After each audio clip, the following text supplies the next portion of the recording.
Hier in dieser Drive-Thru-Lane eines Wendy's Fastfood-Restaurants hat alles begonnen. Rayshard Brooks, 27 Jahre alt aus Atlanta, ist hier in seinem Auto eingeschlafen. Die Polizei wurde gerufen. Dann allerdings ist die Verhaftung schiefgelaufen.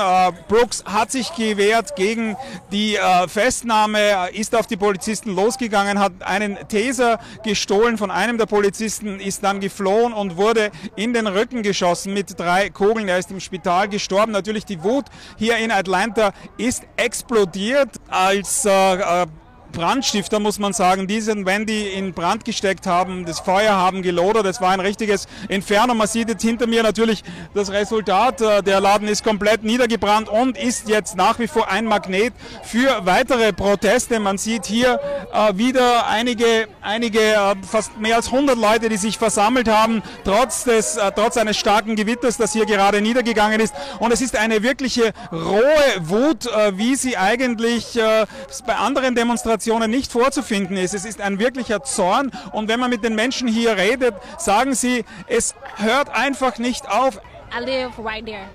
That's close to my home. This is now a problem for me.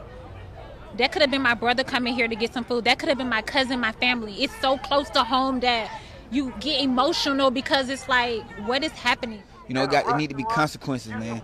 You know, we need a police reform.